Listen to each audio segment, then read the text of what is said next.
제가 기억하기로는 1989년 여행 자유화가 있었습니다. 그 이후에 많은 사람들이 비행기를 타고 외국에 나가서 여행도 하고 또 쉼도 갖고 이런 일들이 생겼죠. 처음에 대부분의 사람들은 여행사 가이드를 통해서 패키지로 가는 여행을 다녔는데, 최근에는 자유여행도 이렇게 많이 다니고 있고, 특별히 젊은 사람들일수록 이 자유여행을 즐기고 있습니다.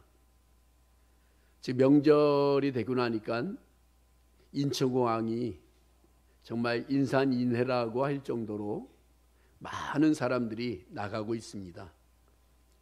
저희 교회도 이번 주 목요일 금요일이 되면 또 선교 여행이라 그럴까, 단기 선교를 또 출발을 하게 되죠.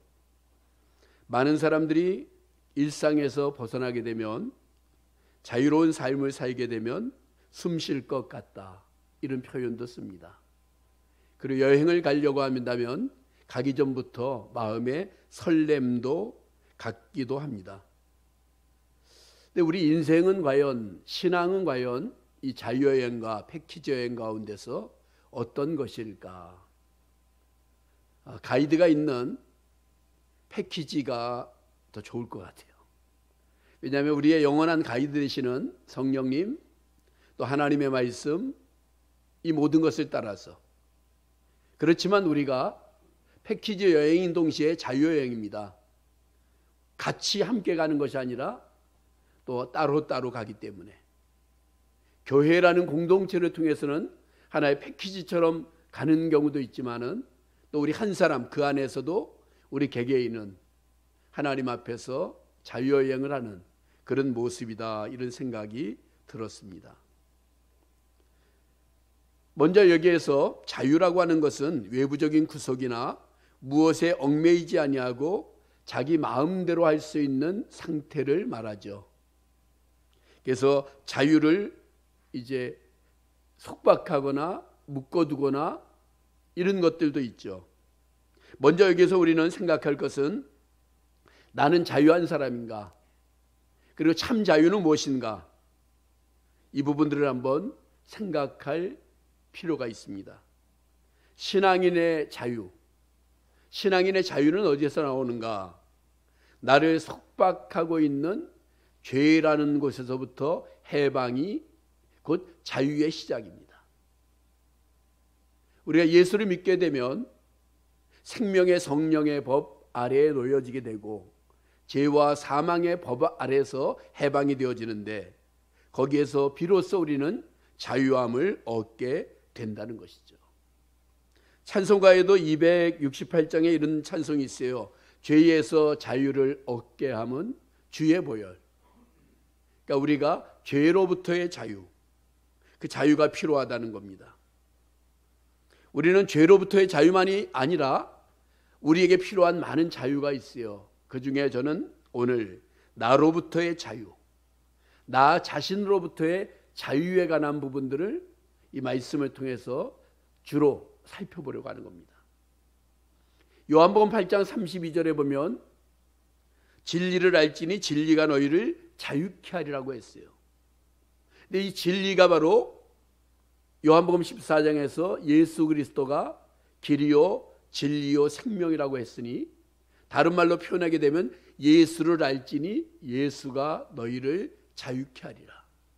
우리가 예수 안에 있으면, 예수를 믿으면 우리는 자유함을 얻는 사람들이 되어진다는 겁니다. 오늘 본문 빌립보서 1장, 특별히 오늘 본문의 말씀은 제가 가장 설교를 많이 한 본문입니다. 내용은 다르겠지만 제가 아주 좋아하는, 제 마음에 와닿는 그런 본문이기도 하죠. 사도 바울이 지금은 로마의 감옥에 있습니다. 감옥에 있으면서 옥중서신이라고 하는 편지를 썼죠. 에베소서, 빌립보서, 골로새서, 빌레몬서.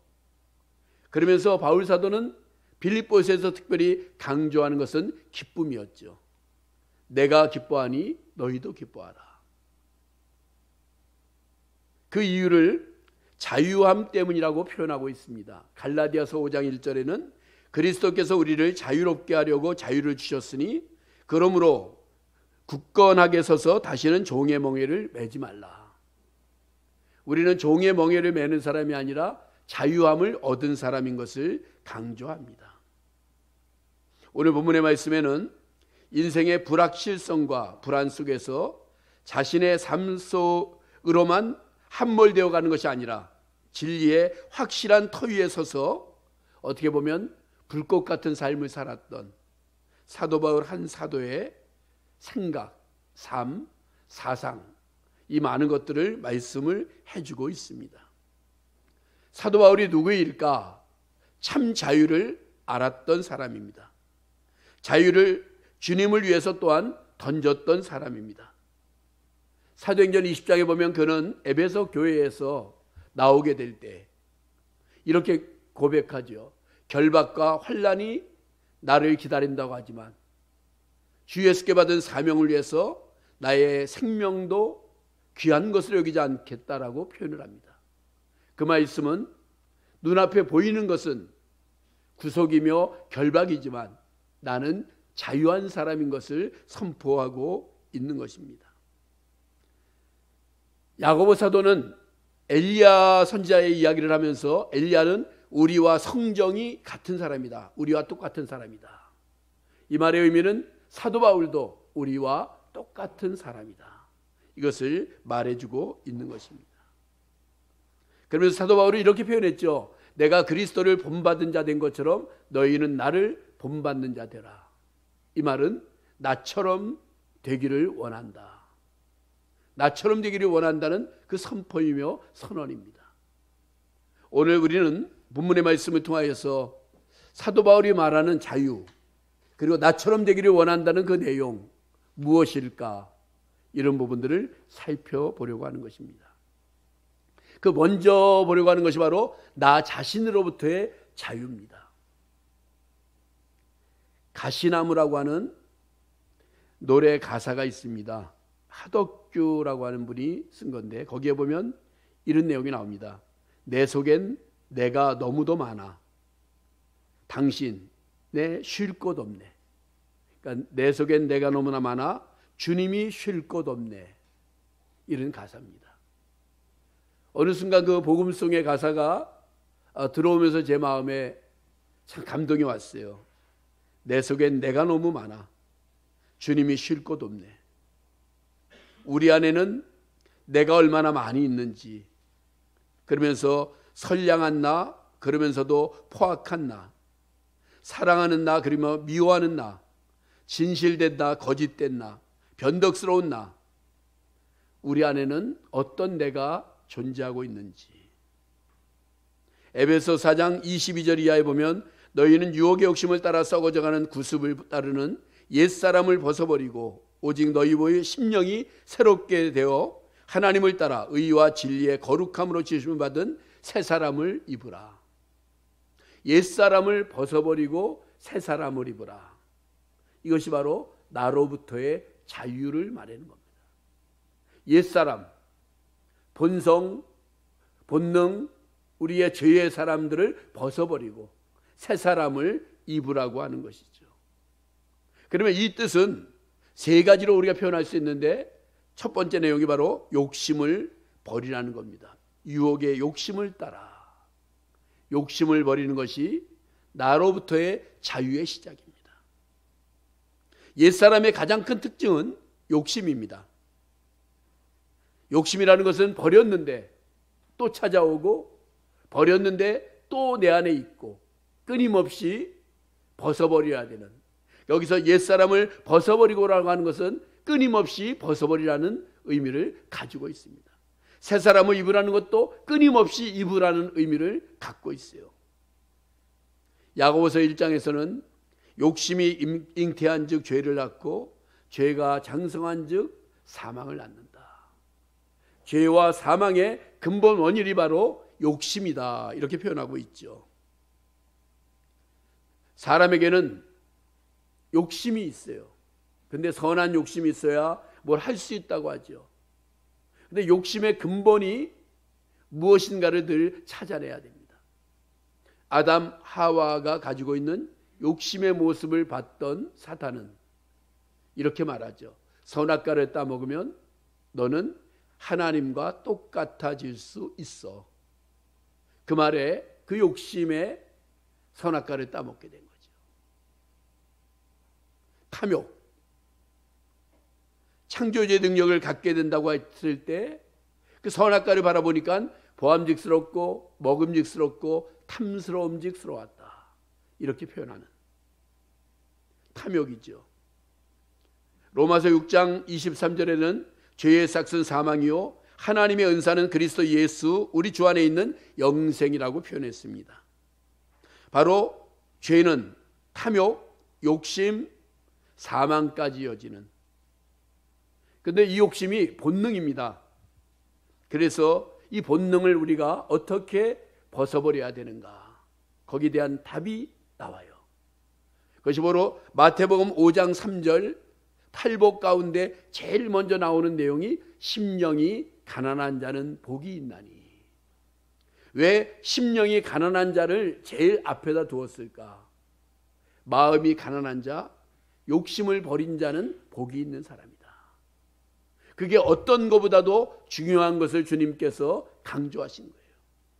마음이 가난한 자가 되면 욕심을 버릴 수 있다는 것입니다. 우리 안에 옛사람과 새사람이 공존하는데 완벽하게 새사람 된 사람이 없다는 것이죠. 그러므로 우리는 나로부터의 자유를 위해서 먼저는 욕심을 버리는 훈련, 심령을 새롭게 하는 훈련, 마음을 가난하게 하는 훈련을 시작해야 된다는 거예요. 마음이 가난해져야 된다. 나로부터의 자유의 두 번째 모습은 나의 틀을 깨뜨리는 겁니다. 우리는 살면서 오랫동안 가치관, 고정관념이 우리에게 생겼습니다. 사람의 환경 영향을 많이 받죠. 사회, 문화, 교육, 많은 것들을 통해서 우리에게는 이미 선입견과 고정관념, 세상의 틀이 만들어져 있습니다. 어렸을 때부터 신앙생활을 한 사람들은 그래도 신앙의 틀로부터 출발하는 경우도 많지만 중간에 예수를 믿은 사람들은 이미 세상의 고정 틀이 많이 갖춰진 가운데서 신앙생활을 하게 됩니다. 그래서 우리는 나의 틀이 어떤 것인가를 분별하고 그 틀을 깨뜨려야 되어진다는 거죠. 틀을 깨뜨릴 때 더 큰 것이 보입니다. 틀을 깨뜨리지 않으면 그 틀 안에 갇혀서 큰 것, 많은 것을 볼 수가 없습니다. 성경은 세상의 틀이 아닌 성경의 시각으로 어떤 것을 봐야 된다는 것을 말해주고 있습니다. 오래전에 보았던 한 발명 기록에 이런 것이 있는 것을 봤습니다. 음료수가 나오는 음료 자판기, 그걸 만들어 놓고 백몇십 년 전에 만들었는데, 그러면 자판기가 나오면 아래다가 컵을 놔야 되지 않습니까? 그때 컵은 유리컵이나 그것뿐이 없었다고 합니다. 근데 유리컵을 가지고 일회용 컵으로 쓰기에는 너무 경비가 많이 들어서 그걸 발명해 놨지만 쓸 수가 없었습니다. 그런데 그것을 유심히 보고 있던 그 휴고 무어라고 하는 학생이 뭐가 없을까라고 하다가 이 타블렛 종이를 발견합니다. 발명이 아니라 발견합니다. 이것으로 종이컵을 만들면 되지 않느냐? 왜 유리컵이어야 되느냐? 그때부터 이 자판기가 유용하게 사용됐는데, 그게 아주 한참 지나서, 그러니까 틀을 깨야 뭐가 보인다라고 하는 것에 하나의 예를 든 사건입니다. 우리가 삶을 살아가면서 내가 가진 틀, 내가 만든 틀, 이것이 완전하고 다인 것처럼 생각하지 말고 내 틀을 깨는 것. 쉽지 않죠. 목사도 나이가 들어서 목사 생활을 오래 하면서 목사가 가진 틀이 있어요. 이 틀을 깬다는 것은 늘 쉽지 않습니다. 아니, 작은 틀도 깨고 싶지 않은 마음을 가질 때가 있어요. 마치 내가 생각하는 것이 원칙이라고 생각하고 싶은 그 마음이 있지만, 하나님의 말씀을 듣고 읽고 받으면서 어떨 때 틀을 깨곤 합니다. 세 번째 내용이 또 하나 있어요. 자기 만족을 벗어버려야 됩니다. 왜 사람이 이와 같은 나로부터의 자유를 못 갖는가? 욕심, 나의 틀, 내 만족 때문에. 우리가 많은 것이 욕심으로부터 시작되는데 자기 만족을 위해서 우리가 신앙생활도 하고 일도 하고 이렇게 되는 경우들이 많이 있다는 것이죠. 우리 만족을 때때로 벗어버리는 거예요. 만족해가 아니라 이걸 벗어버리는 방법이 무엇이 있을까? 오늘 바울 사도는 그렇게 말합니다. 내가 사는 것이 그리스도니. 이 말은 그리스도로 만족하겠다는 뜻을 갖고 있어요. 예수 그리스도로 만족하겠다. 바울의 일생은 그리스도로 채워져 있고 그리스도에게 집중되어 있었습니다. 그래서 오늘 본문 20절과 21절에 보면 나의 간절한 기대와 소망을 따라 아무 일에든지 부끄러워하지 아니하고 지금도 전과 같이 온전히 담대하여 살든지 죽든지 내 몸에서 그리스도가 존귀하게 되게 하려 하나니 이는 내게 사는 것이 그리스도니 죽는 것도 유익함이라. 사는 것이 그리스도니. 그러면서 고린도후서 3장 5절에서는 우리가 무슨 일이든지 우리에게서 난 것 같이 스스로 만족할 것이 아니라 우리의 만족은 오직 하나님께로부터 났느니라. 우리의 만족은 하나님께로부터 난다. 그러니까 우리의 만족을 벗어버리는, 내가 만든 만족이 아닌 우리의 만족은 하나님으로부터 와야 된다. 그것을 깨닫는 것입니다. 그러니까 우리는 오늘 첫 번째 내용이 뭐였냐면 나로부터의 자유. 욕심을 버리고 틀을 깨뜨리고 만족을 벗어버릴 때 나로부터의 자유를 가져올 수 있다. 두 번째 내용은 바로 사는 것이 그리스도니라고 고백했던, 조금 아까 드렸던 그 말씀입니다. 이는 내게 사는 것이 그리스도니. 20절에는 살든지 죽든지, 23절에는 차라리 세상을 떠나서 그리스도와 함께 있는 것이 훨씬 더 좋다. 이 말은 염세주의자나 현실 도피주의자의 모습이 아닙니다. 사는 것도 유익하지만 죽는 것도 유익하다고 하는 신앙 고백이에요. 사는 것이 유익한 거예요. 그런데 죽는 것도 유익하다라고 하는 신앙의 고백이 있어요. 살아있을 때 주께서 주시는 은혜가 있고 일감도 있고, 죽어서도 살아있을 때보다 더 비교할 수 없는 더 높은 축복이 예비되어 있는 종말론적인 신앙. 그러므로 나는 사는 것과 죽는 것에 모두 자유하다. 이 고백을 하고 있는 겁니다. 사는 것도 자유하고 죽는 것도 자유한 사람. 그것이 바로 종말론적인 신앙이에요.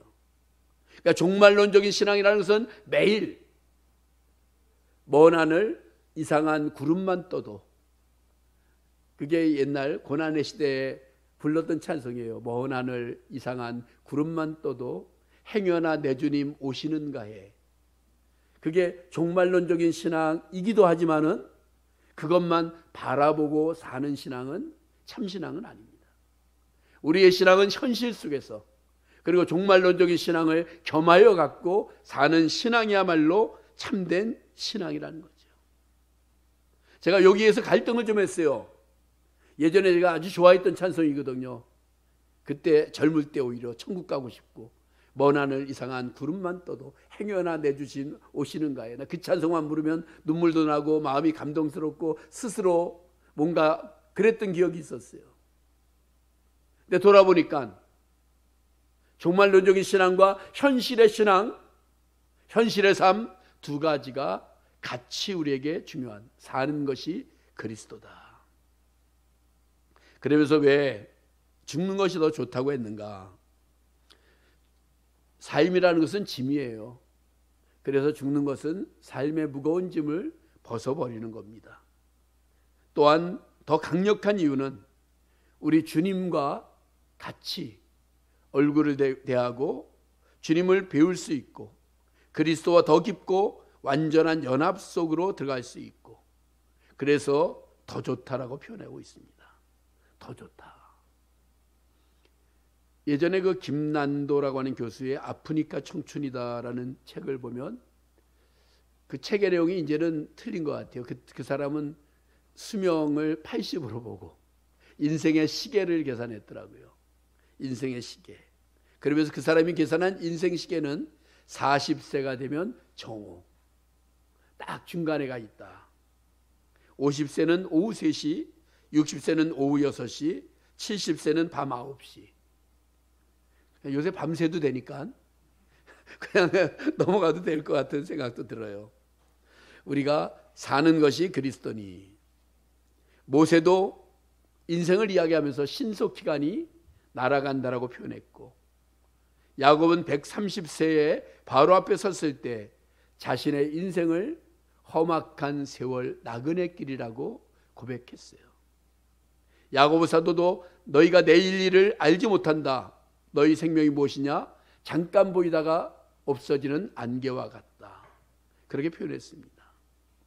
그렇지만은 우리는 이 땅에서 하나님께서 주시는 수명, 삶 잘 누리고, 그리고 주를 위해서 살 수 있는 마음을 갖고 살아가야 된다는 거죠. 그리스도를 존귀케 하는 삶을 살라는 겁니다. 사는 것이 그리스도니. 내 삶이 그냥 사라지는 게 아니라 어떤 이것을 통해서 주님을 존귀하게 만드는 것. 무엇이 주님을 존귀하게 만드는 것일까? 나의 삶 자체가 찬양하고 기도하고 감사하고, 그러면 주님이 존귀해지는 거예요.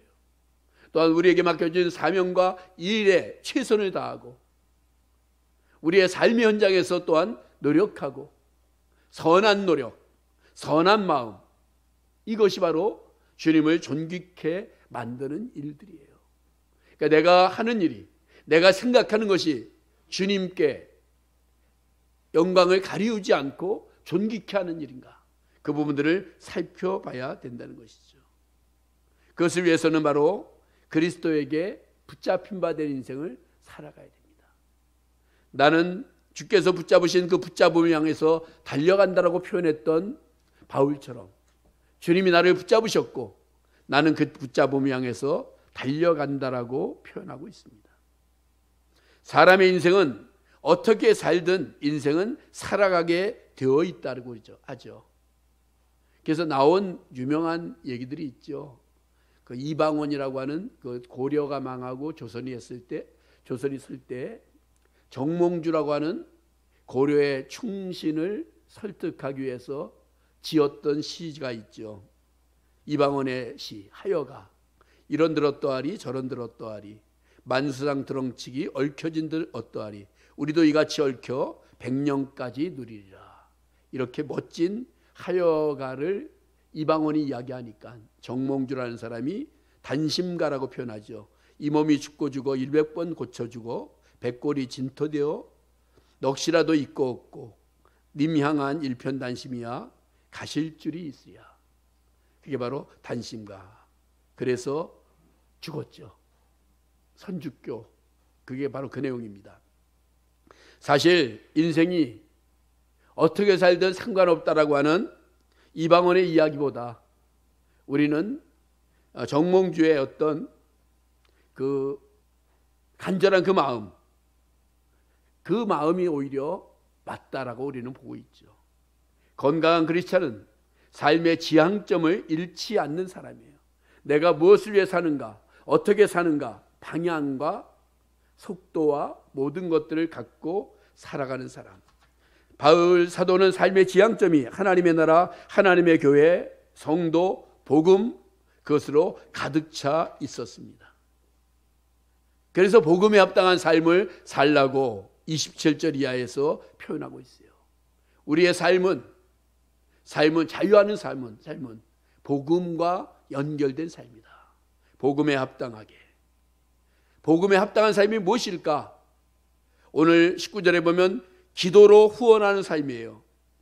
너희의 간구와 이렇게 표현하고 있는데 기도로 후원을 해라.